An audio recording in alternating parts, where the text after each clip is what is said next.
Statistics নিয়ে যারা পড়াশোনা করেছেন এবং সামনে যাদের প্রাইমারি ভাইবা পরীক্ষা রয়েছে, এই ভিডিওটি আপনাদের জন্য খুবই গুরুত্বপূর্ণ। এই ভিডিওতে আমরা পরিসংখ্যান প্রাইমারি ভাইবা নোটের 1 নাম্বার রিয়েল ভাইবা এক্সপিরিয়েন্সটি আপনাদের সাথে শেয়ার করব। আশা করছি আসন্ন ভাইবা পরীক্ষায় আপনারা এই ভিডিও থেকে কিছু প্রশ্ন কমন পেয়ে যাবেন, সেই সাথে বুঝতে পারবেন কী ধরনের প্রশ্নগুলো ভাইবা বোর্ডে আপনাকে ফেস করতে হবে। যার ভাইবা নিয়ে আলোচনা করব তিনি শরীয়তপুর জেলা থেকে ভাইবা পরীক্ষায় অংশগ্রহণ করেছিলেন। কাজেই শরীয়তপুর জেলা থেকে যারা ভাইবা পরীক্ষায় অংশগ্রহণ করবেন তাদের জন্য খুবই গুরুত্বপূর্ণ। সেই সাথে বাংলাদেশের অন্যান্য জেলা থেকে যারা প্রাইমারি ভাইবা পরীক্ষায় অংশগ্রহণ করবেন এবং যারা পরিসংখ্যান নিয়ে পড়াশোনা করেছেন তাদের জন্য সমান গুরুত্বপূর্ণ।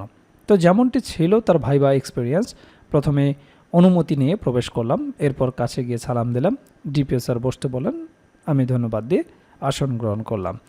ডিসি স্যার আমাকে জিজ্ঞেস করলেন কী নাম আপনার, আমি নাম বললাম। স্যার আমাকে জিজ্ঞেস করলেন কোন সাবজেক্ট, কোথায় থেকে পড়াশোনা করেছেন, বললাম পরিসংখ্যান জগন্নাথ বিশ্ববিদ্যালয় থেকে। তখন ডিপিও স্যার আমাকে জিজ্ঞেস করলেন আচ্ছা বলেন মোড কী। তো আমি বললাম কোনো তথ্য সারিতে যে মানটি সর্বাধিক বার থাকে সেটি হচ্ছে প্রচুরক বা মোড। যদি উদাহরণ জানতে চাই সেক্ষেত্রে উদাহরণ দেবেন, নিজে থেকে উদাহরণ দিতে যাবে না। স্যাররা হয়তো বলবে একটা উদাহরণ দিয়ে বুঝিয়ে দেন, তখন আপনি বলবেন যেমন একটা গার্মেন্টস কোম্পানিতে প্যান্ট বা শার্টের বিভিন্ন সাইজ থেকে মিডিয়াম সাইজটা বেশি বিক্রি হয়, তার মানে এখানে সাইজগুলোর মোড হচ্ছে মিডিয়াম সাইজ। এবার পিটিআই সুপার স্যার আমাকে জিজ্ঞেস করলেন প্রবাবিলিটি কাকে বলে, উদাহরণ দিয়ে বলেন। বললাম প্রবাবিলিটি হলো একটি ঘটনা ঘটার সম্ভাবনা। এটি একটি সংখ্যা যা 0 থেকে 1-এর মধ্যে থাকে, যেখানে 0 মানে ঘটনাটি ঘটার কোনো সম্ভাবনা নেই এবং 1 মানে ঘটনাটি অবশ্যই ঘটবে। যেমন একটি নিরপেক্ষ মুদ্রা টস করলে হেড আসার পসিবিলিটি হলো 1/2 অর্থাৎ 0.5।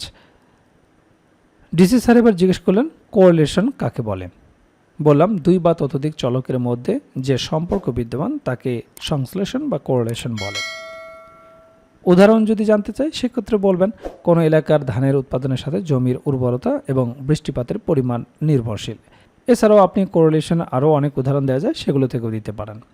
ডিসি স্যার বলেন পৃথিবী সূর্যের চারদিকে ঘোরে, এর অনুবাদ করুন। বললাম the earth moves round the sun. Sir এবার বলেন আমার যদি পাখির মতো ডানা থাকতো, এটার অনুবাদ করেন। বললাম if I had wings like a bird.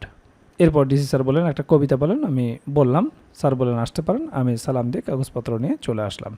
তো মনে রাখবেন ভাইবা বোর্ডে অবশ্যই আপনাকে অনুবাদ জিজ্ঞেস করবে, 1-এর অধিক অনুবাদ জিজ্ঞেস করবে।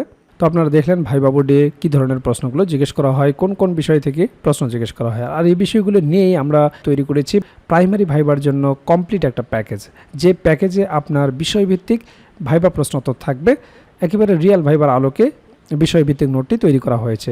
এছাড়াও আপনারা জানেন যে ডিপার্টমেন্টে আপনি ভাইবা দিতে যাবেন, সেই ডিপার্টমেন্ট সম্পর্কে অবশ্যই আপনাকে প্রশ্ন জিজ্ঞেস করতে পারে। তো সেই বিষয় সম্পর্কে একটা ভাইবা নোট থাকবে, প্রাইমারি সম্পর্কিত একটা ভাইবা নোট থাকবে।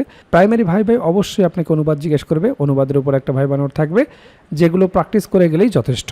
এরপর আপনার নিজ জেলা সম্পর্কে অবশ্যই আপনাকে 2-1টি প্রশ্ন জিজ্ঞেস করতে পারে। আপনার জেলা কেন বিখ্যাত, আপনার জেলা দর্শনীয় স্থান কি, আপনার জেলার নামকরণ ইতিহাস কি, বিখ্যাত খাবার কি, ভাষা ও সংস্কৃতি সম্পর্কে জিজ্ঞেস করতে পারে, মুক্তিযুদ্ধে কী অবদান রেখেছিল, নানাবিধ গুরুত্বপূর্ণ প্রশ্ন থেকে আপনাকে 2-4টি প্রশ্ন জিজ্ঞেস করতে পারে। তো সে সম্পর্কিত আপনার জেলার ওপর সুন্দর একটা সাজানো গোছানো নোট থাকবে।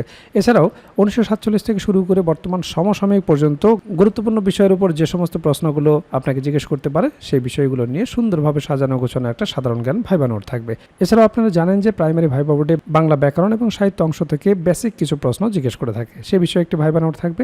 এছাড়াও গণিতের একটি বেসিক ভাইবা নোট থাকবে। আপনারা জানেন যে পাটিগণিত, বীজগণিত এবং জ্যামিতি অংশ থেকে কিছু বেসিক প্রশ্ন জিজ্ঞেস করা হয়। যেহেতু আপনি প্রাইমারির শিক্ষকতা করবেন, একেবারে বেসিক জিনিসগুলো যদি আপনি না বলতে পারেন তাহলে চাকরি পাওয়াটা আপনার জন্য দুষ্কর হয়ে যাবে। কাজেই ভাইবা পরীক্ষায় আপনি যত ভালো করবেন আপনার চাকরি পাওয়ার সম্ভাবনা তত বেড়ে যাবে। কাজেই যারা প্রাইমারি ভাইবার জন্য গুছিয়ে কার্যকর একটা প্রস্তুতি নিতে চান, আমাদের ভাইবা প্যাকেজটি দ্রুত সংগ্রহ করুন। ইতিমধ্যে অনেক প্রার্থী আমাদের কাছ থেকে ভাইবা প্রার্থী সংগ্রহ করেছেন, তারা প্রস্তুতি শুরু করে দিয়েছেন। এখনও যারা প্রস্তুতি গুছিয়ে নিতে পারেন না, স্ক্রিনে দেওয়া হোয়াটসঅ্যাপ নাম্বারে যোগাযোগ করে আমাদের কাছ থেকে প্রাইমারির এই ভাইবা প্যাকেজটি সংগ্রহ করতে পারেন। প্যাকেজটি আপনারা 2ভাবে নিতে পারবেন, আপনারা হার্ড কপি নিতে পারবেন কুরিয়ারের মাধ্যমে, এছাড়াও পিডিএফ প্যাকেজ আপনারা নিতে পারবেন। কাজেই দেরি না করে দ্রুত স্ক্রিনে দেওয়া হোয়াটসঅ্যাপ নাম্বারে যোগাযোগ করে প্যাকেজটি সংগ্রহ করুন।